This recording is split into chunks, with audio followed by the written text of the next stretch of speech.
There are moments when the Quran does not arrive as sound, but as sensation, a tightening in the chest, a warmth behind the eyes, a heaviness that is not sadness, but recognition. Surah Al-Baqarah, verses 84 to 86 speak in this way. They do not shout. They expose. They peel away layers until the listener realizes. This is not about them. This is about the human condition.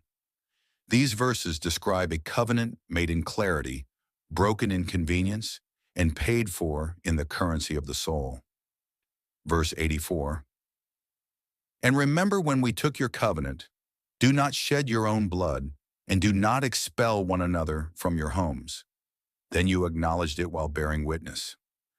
This covenant is moral, renewed through law, reason, and prophetic guidance. A covenant entered while awake, aware, and accountable. We took your covenant. In Sufi understanding, when Allah takes a covenant, He is not extracting something unwillingly. He is activating a dormant truth already present within the human being. The covenant is taken because the heart recognizes it as just. This tells us something subtle. The soul already knows that cruelty is wrong. Revelation does not invent morality, it awakens it. Do not shed your own blood. The verse does not say their blood, it says your own blood. This is a subtle and profound spiritual truth. When you harm another unjustly, you are harming yourself. From a Sufi lens, humanity is one body. The nafs loves separation, but the ruh knows unity. To spill innocent blood is to rupture the unseen fabric that binds souls together. Spiritually, violence fractures the doer before it destroys the victim. On an inner level, this also points to self-violence, killing conscience, silencing compassion, repeatedly betraying the heart. Every time truth is suppressed inside, a drop of inner blood is spilled. Do not expel one another from your homes. A home is more than walls. It is belonging, safety, dignity. Spiritually, this includes forcing others into fear, stripping people of honor, making faith a weapon instead of a refuge. On a deeper level, the home symbolizes the heart. To expel someone unjustly is to deny them space in your mercy. The Sufi masters say, a believer's heart should be wider than the earth. Then you acknowledged it while bearing witness. This is crucial. They did not deny the covenant. They affirmed it knowingly. Bearing witness means the intellect agreed, the tongue affirmed, the conscience recognized the truth. Witnessing means the heart stood present. This is not forgetfulness. This is betrayal of clarity, and betrayal of clarity weighs heavier on the soul than ignorance ever could. Verse 85. Then you are those who kill one another and expel a group of your own people from their homes, supporting one another in sin and aggression.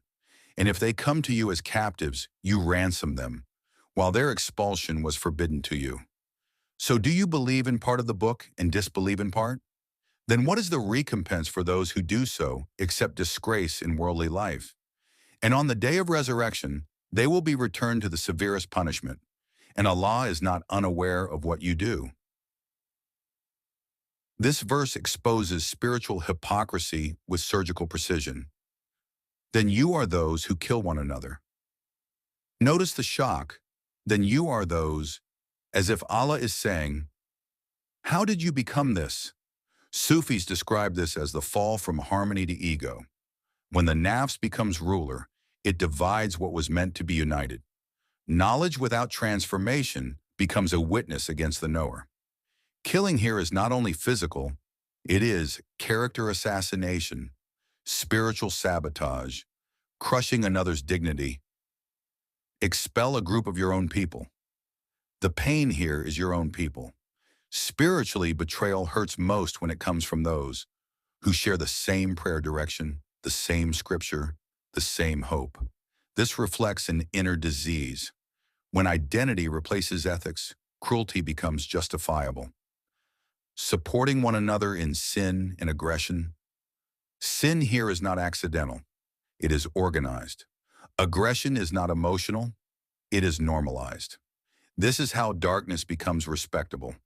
When wrongdoing is shared, it begins to feel normal. When many participate, conscience quiets down. Sufis warn that the most dangerous sins are those done with social approval. If they come to you as captives, you ransom them. Here lies the contradiction. They expelled them unjustly, yet feel righteous when ransoming them. This is selective morality. Spiritually, this is one of the most dangerous states, doing good actions without inner integrity. The Sufis warn, a good deed done to protect ego becomes a veil. While their expulsion was forbidden to you, the Qur'an gently but firmly unmasks the contradiction. You celebrate the repair, but ignore the destruction you caused. This verse speaks directly to hearts that perform rituals, speak of justice, appear religious, yet avoid confronting their own injustice. Do you believe in part of the book and disbelieve in part?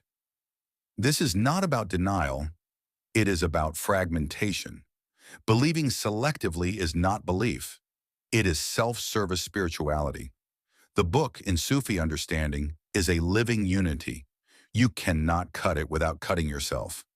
Accept disgrace in worldly life. Disgrace is not always public humiliation. Often it is inner restlessness, loss of spiritual sweetness, hearts that never feel full. A society may look powerful, yet feel hollow. And on the day of resurrection, what was hidden becomes visible. What was justified becomes exposed. What was ignored becomes heavy. Allah is not unaware of what you do. This sentence should be read slowly. Allah's knowledge is not distant surveillance. It is intimate awareness. Every intention, rationalization, and inner whisper is known. This can terrify the ego, but comfort the sincere heart. Verse 86.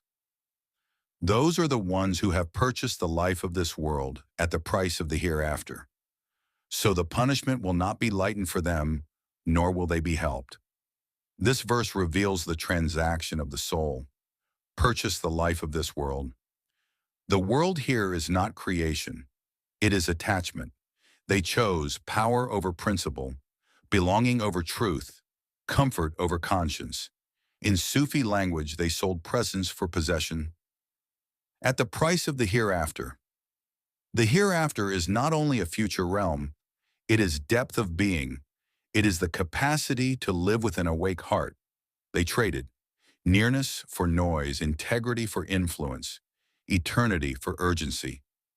Punishment will not be lightened because this was not ignorance, it was choice. Nor will they be helped. Help is withdrawn when the heart persistently refuses truth, not because Allah is cruel, but because the soul has sealed itself. Closing reflection. These verses are not condemning a people, they are warning a pattern. Any heart that selects faith instead of surrendering to it, justifies injustice with religion, uses goodness to hide wrongdoing, risks becoming spiritually numb. But if you feel discomfort while listening, that is mercy. If something stirred inside you, that is life. If your heart feels heavy, it is still alive enough to return. If this reflection moves something inside you, do not let it pass. Sit quietly after this video. Ask your heart, where am I selective with truth? Where have I justified what I know is wrong? Share this with someone whose soul is searching. Subscribe, not for content, but for companionship on the path. And return, because the Quran reveals more each time the heart becomes honest. Peace upon the hearts that choose wholeness over fragments.